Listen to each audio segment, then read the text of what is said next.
Ladies and gentlemen, boys and girls, children of appropriate ages, I'm Bruce, aka Haunted Husband, and welcome to Mothmen 1966.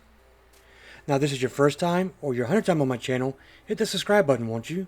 By subscribing, you'll be notified when my videos go live daily.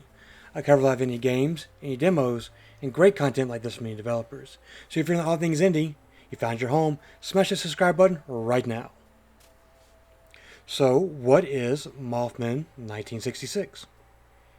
It is a pixel pulp, a visual novel fusing exceptional writing and stunning illustrations inspired by mid-20th century pulp fiction and 80s home computer graphics, set amongst the strange occurrences of the Leonid meteor shower of 1966.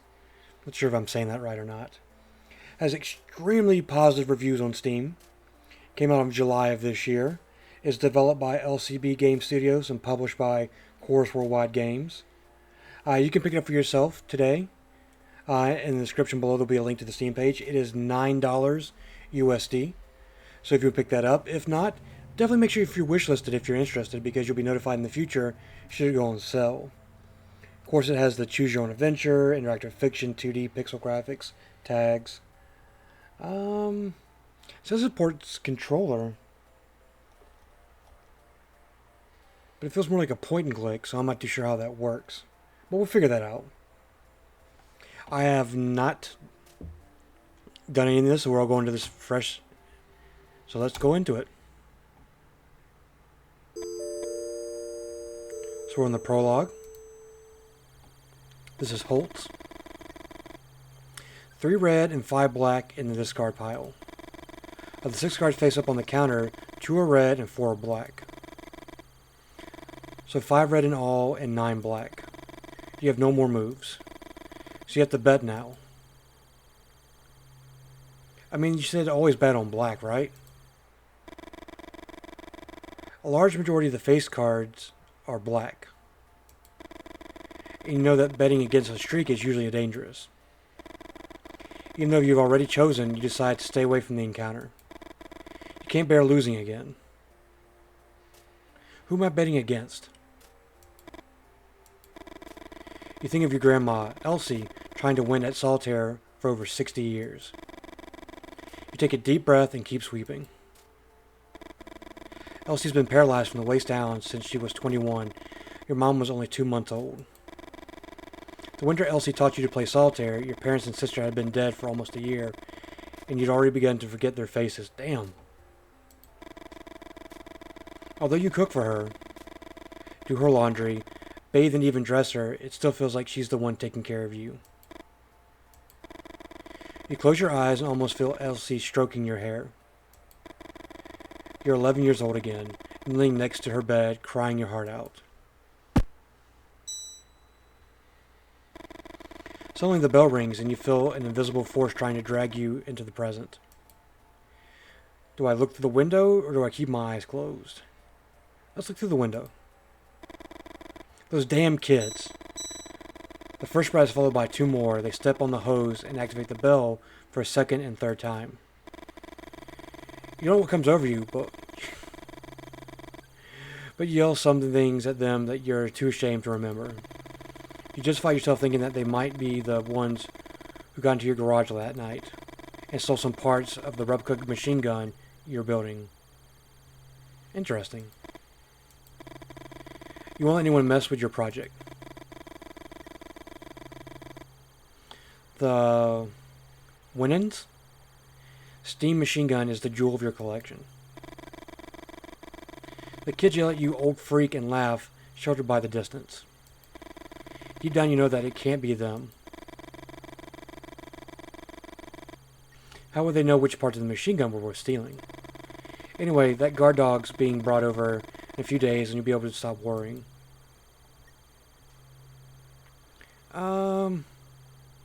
Let's check the hose. You think about what someone told you at the bar about replacing the hose with a thicker one so that it can only be activated by the weight of a car. And what happens if the kids jump with their bikes and land on top of the hose, one of those wheels, you asked. Kids are always going to find some way to bust your balls, they replied. Very true. Guess we'll go back in. You try to calm down. You look at the shelves and think of the solitaire your grandma taught you.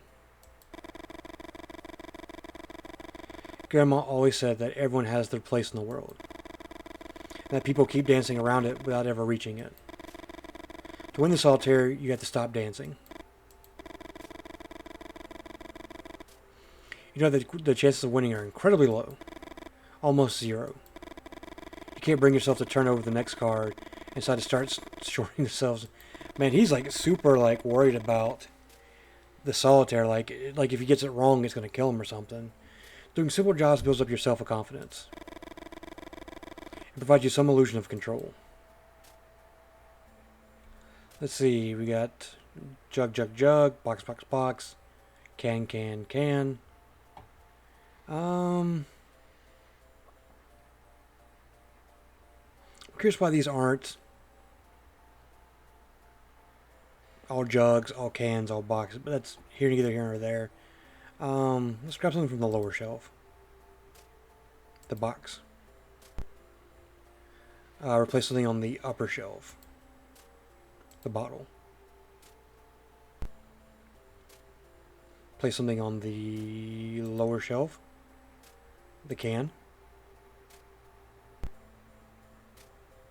Did I do this wrong?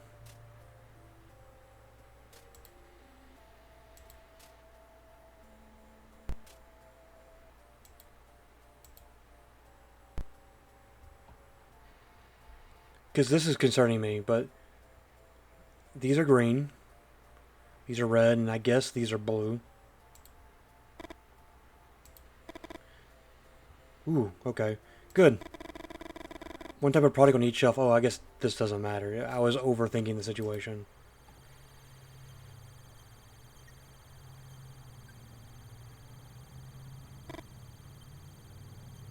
I didn't even hear the bell go off. You scratch your head. This time, sorting the shelves doesn't help. You feel the same urgency as before, and you can't think of anything else. Is the car going to be black? You need it to be black. Suddenly the air seems heavy, and you find a bit of difficulty to breathe. Oh, jeez. That's a horrid face right there. 3 men in black are staring at you. It's the Blues Brothers. We're on a mission from God. Oh, sorry. Through the window you can see a black Cadillac by the pump. Yes. You wish to ask them how they got into the station without you hearing the door open. Or how they left the car there without the bell ringing. That's some good questions. That trembling yes was the only thing you could manage to utter. Understandably, this guy's creeping me out. The moose. The moose? After a few seconds of not receiving any response, you decide to break the silence.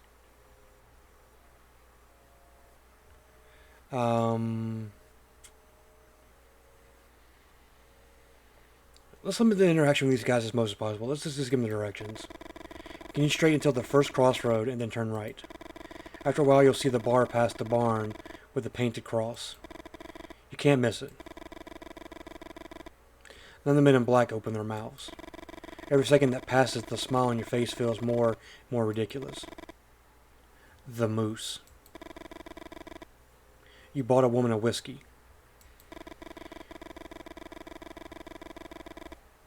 You don't know if it's the right move, but you try to relax and be more friendly. Do you know a more effective way of socializing? Deadpan. You told her the dream about your grandma. This is starting to get kind of weird. A chill runs through your body. It's been a few weeks since that night.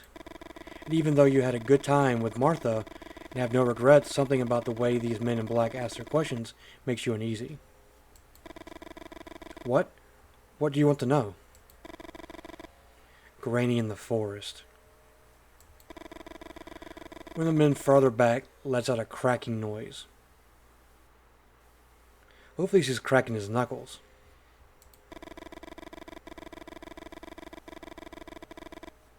You look at him believing he's laughing, but the man in black's expression doesn't change. Look, these are some matter-of-fact guys. Like, I think, like, just, like, oh, why do you want to go to the moose? Why do you want to know? I think this one to be cut and dry. So let's just be cut and dry with them. Tell me about your dream. My grandma's been bedridden for over 60 years, but in the dream I saw her running through the woods. Start from the beginning. And don't omit any details. You don't know if it's the way they look at you, or because of a certain authority in their voice, but you tell them everything about the dream. 5 or 6 weeks ago, you woke up in the middle of the night, certain that something had happened to your grandma. You ran to her room unless it was in the bed. The windows was wide open. Intriguing. You ran to it and saw someone walking through the trees. It was her, and she was holding a rifle of a kind your ancestors would have carried in the Civil War. You say Civil War, I say war between the states. You tried to call out to her. Your grandma started running and shot 2 or 3 times into the blackness of the forest. You were about to go down to find her when a winged figure with glowing red eyes appeared in front of the window and screamed. You stumbled backwards, and after hitting your head on the bedpost, you lost consciousness. It's kind of a freaky... okay. You woke up in your bed and remembered the dream almost instantly. You went up the stairs 2 at a time and opened the door to her room. Your grandmother slept peacefully. On the bedside table was a glass of milk you bring her every night and the deck of cards she uses to play solitaire. During the days that followed, you tried to convince yourself that it all had been a dream, even though you couldn't explain where the little stitches on the base of your skull had come from. That is kind of creepy. After a few seconds, one of the men in black speaks again. The spots on her legs predate her birth, Holt? What? What is he talking about? Is he referring to those dozens of moles on your grandma's legs? And what do they mean by saying those spots predate her birth? Elsie always makes that same joke when you sponge her calves. Be thankful that you have to clean my legs and not my grandfather's. What? Be thankful that you have to clean my legs and not my grandfather's. Okay, that's kind of weird, but okay.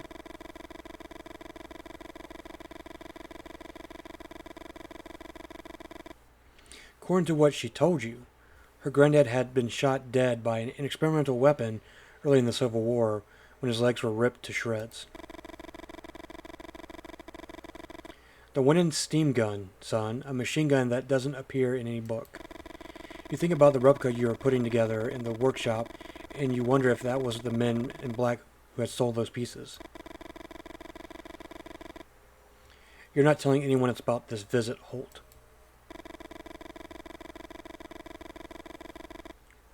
You start to complain when one of the men in black picks up the card from the counter. Top card of the deck. The crunch horrifies you. The teeth of the man in black seems to tear more than simple paper.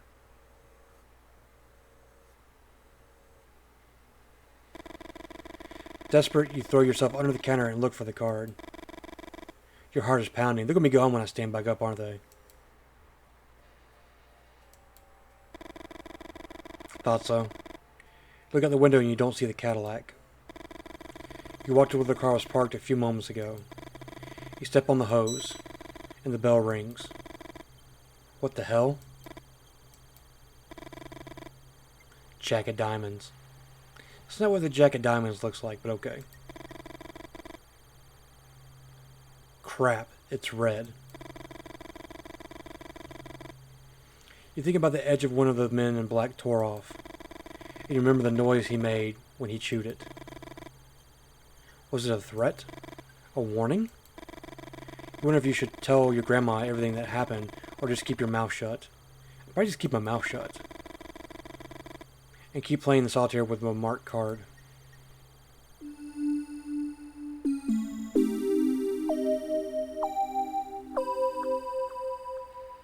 Loving the music. It's just a ride of ambiance and creep.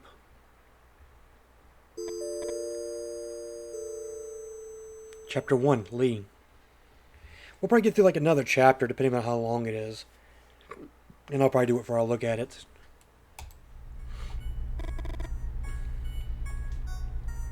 This is Lee. What's wrong? Victoria? I told you. It's nothing. Wait a minute, is my head blocking... Yeah, I'm sorry. This is no real good place for me to be on the screen. I guess I could have been here.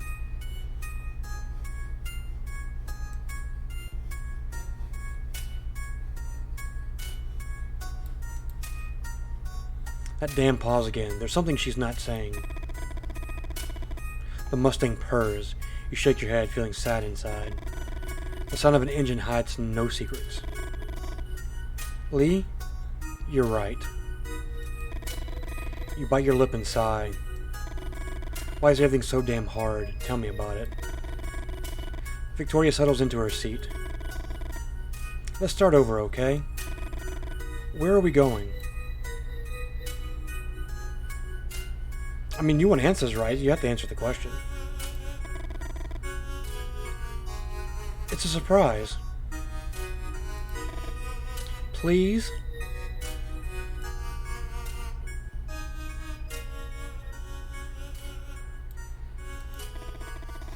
No, Vic, have some patience. You'll never forget this night. Victoria giggles and you think this is the best gift in the world. We're going to the gas station to visit Holt.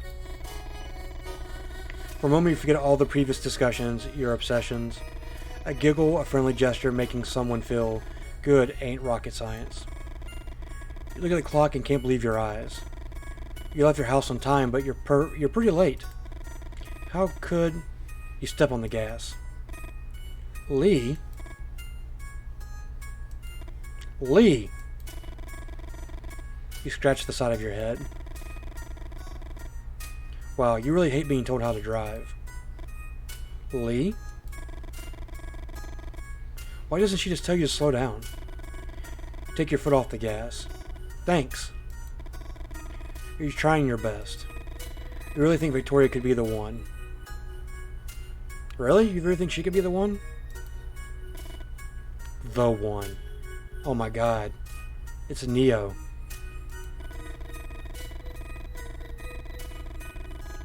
Your dad once said the perfect woman doesn't exist. Couples form when people get tired of looking and they just give up. I will agree to this. The perfect woman does not exist. But I would disagree wholeheartedly with this. That when you get tired of looking, you just give up. No. Never settle out there, my kings and queens. Remember your mother's rants, all those women's names she rattled off as if they were part of an endless grocery list. You won't end up like him. Anything but that. You try to smile and force yourself to be more cheerful. You want a clue? Yes.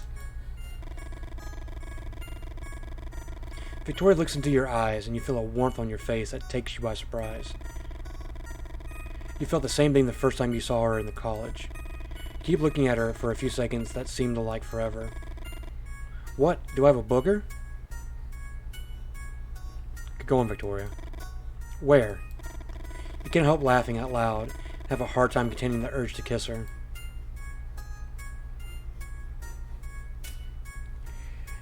Give her a clue about the origin. The origin of what? Give her a clue about the date, of course. Give her a clue about the myth. I don't know anything about an origin or the myth. So give her a clue about the date, man. It happened 100 years ago. Victoria answers almost immediately. After all, you're both majoring in history. The end of the Civil War. No, not in 1865. I mean exactly 100 years ago, Vic. So this takes place in 1966, so we're talking about 1866. Oh, let me think about it. You're running out of time. There was a cholera outbreak in 1866, right? Cold.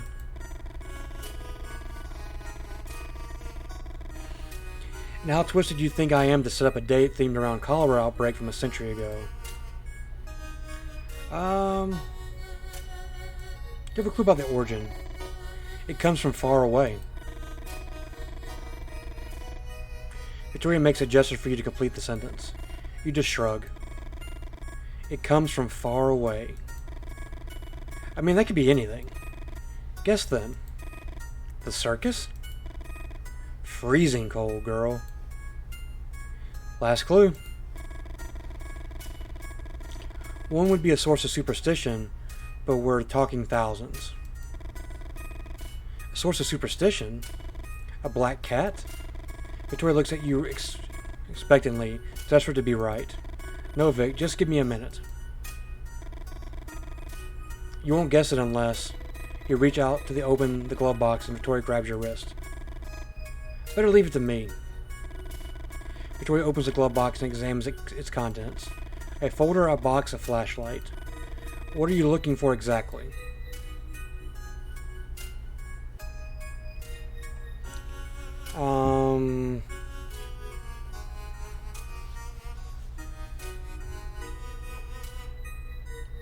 Look in the folder. Victoria opens the folder and examines the documents. Some papers, insurance details. You want me to read some of this? You shake your head. Look in the box. What's in the box? Victoria takes out the box, opens it. Let's see what you've been hiding. Think about saying something, but you instantly regret it and keep your mouth shut. Spare change, a lighter, a pack of cigarettes. Nothing to worry about, I reckon. Keep looking, please. I wonder if it's always the third choice. Or we could have went there from the start. A book. 1966 Shelby Mustang, the car handbook? No, not that. What else? Tell her to see if there's something else. I already got everything out. One sec, there's this too. Victoria stretched out her hand and you finally grabbed the map you wanted. It was folded against the bottom of the glove box. You start talking and Victoria interrupts you. Hold that thought while I put everything back. Put the map on the dashboard while Victoria puts up the folders away, the box, and the flashlight. Vic, you know I like it tidy in there. Ha, very funny. Vic flicks through the book she found. Red Badge of Courage. Haven't you read this book 1,000 times already? You know she's teasing you. Oh, testing you. But she's testing you. Vic knows exactly why you carry it everywhere. A novel that portrays the era you're obsessed with unlike no other. What the hell is this? Suddenly you remember you're using the pencil sketch that Victoria drew of you in one of your classes as a bookmarker.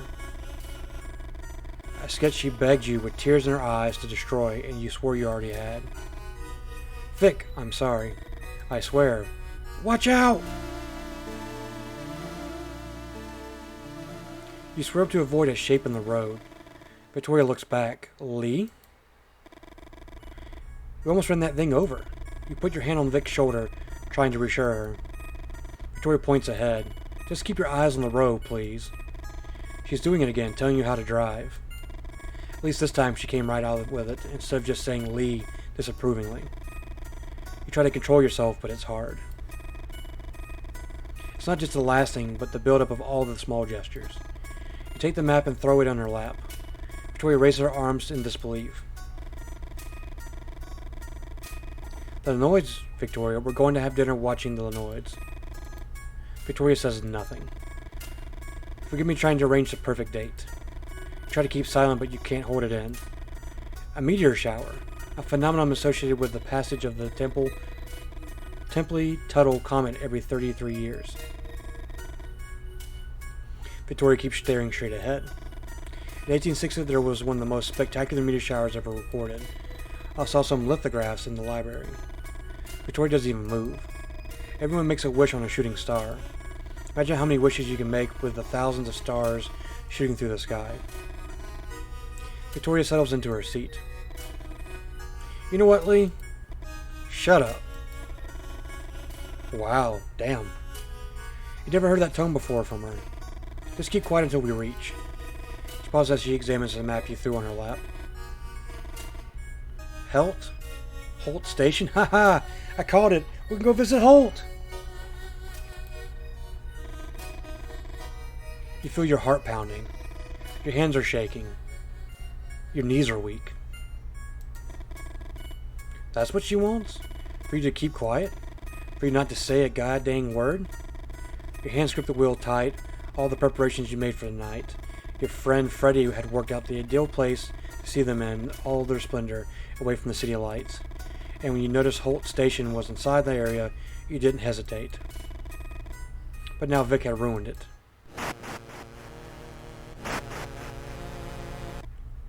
What the hell?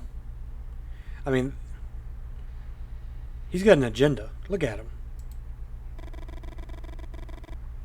Something hits the Mustang's antenna.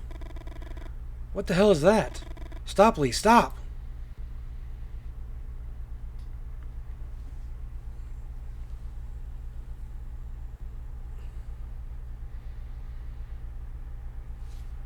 She wants us to stop. I wouldn't stop, but she wants us to stop.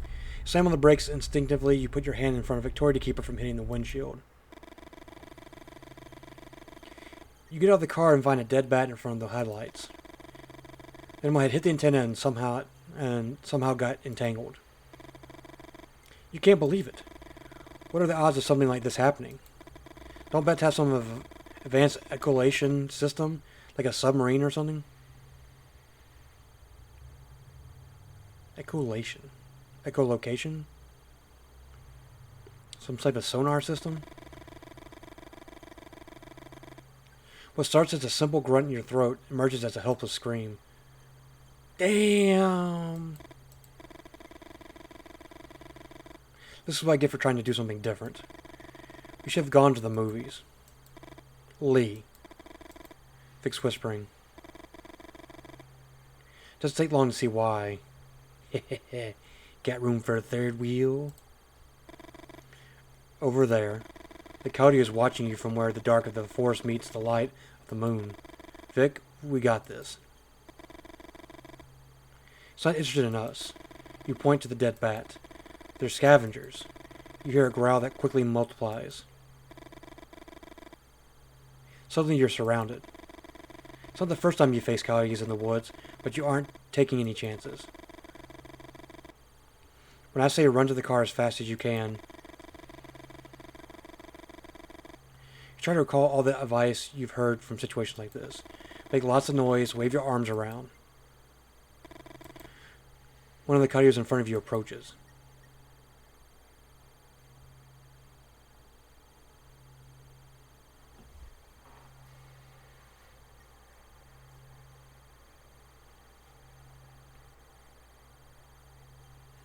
Just from the spacing, in general, from where we are, you would have a good chance. No. I was going to say you have a good chance of running to the car and getting in the passenger side. But I feel like this coyote is too close to the door. And you actually have no shot of making it around the front of the car to the driver's door. So we're going to have to yell and gesture.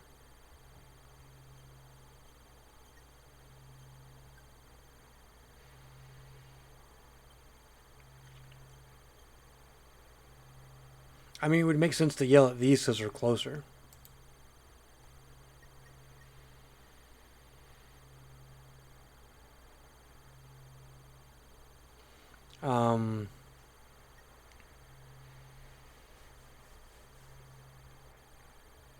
I mean, you're the center one, mind you.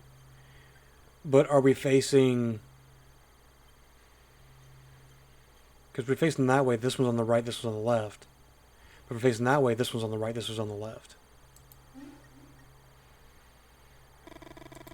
Another coyote advances as you look into his watery, bloodshot eyes.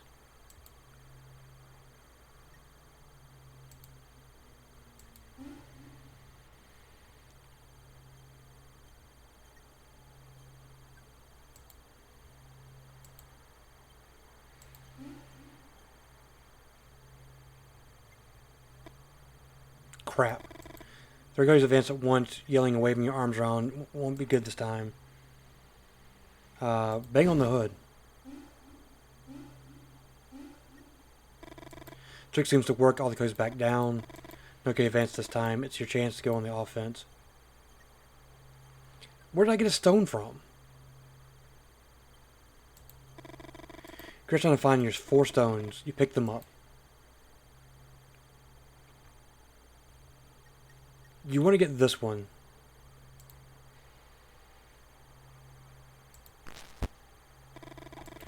Treats the darkness of the forest. I mean, it would be safe for her to run to the car.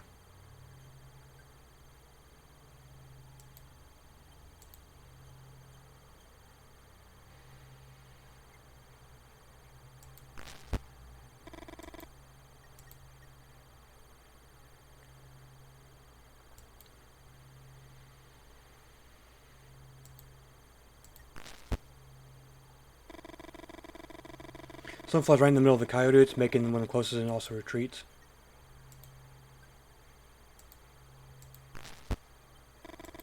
Great threats you feel more and more confident. Run to the car.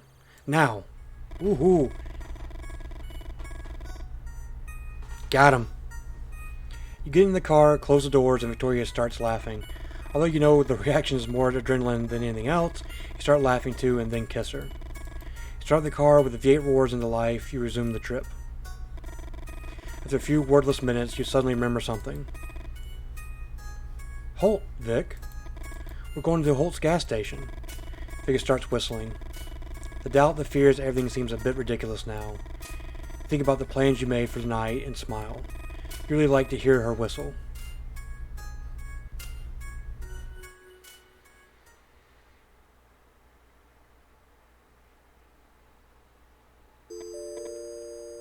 Hey, we get to be Victoria. Alright, ladies and gentlemen, that's going to do it for our look at Mothmen 1966. It's a lot of fun. Like, I don't know if like you can fail choices or not. But, you know, there's still that enough of an edge to keep you guessing. Plus, it's to pick your own adventure. Maybe your choices matter, maybe they don't. I mean, it's just how the game is written and guised, if you have to ask me. But once again, in the description below, you'll find a link to the Steam page where you can pick this up for yourself. Once again, it's $9 USD right now. And if you're interested in it and you can't afford it right now, definitely make sure you wishlist it to be notified in the future should it go on sale. If you enjoyed the video, like, comment, subscribe as always. By doing so, you'd let me know I'm doing a good job. Plus, it helps me with the YouTube algorithm. If you watch and like it, they show it to more people, so forth and so on. I'll be back at it again tomorrow with more indie games, indie demos, great content like this from developers. Once again, thank you so much to developer LCB Game Studio and publisher Chorus Worldwide Games for hooking me up with the code to play this. And I will, like those wolves and that bleedy bat, haunt you later.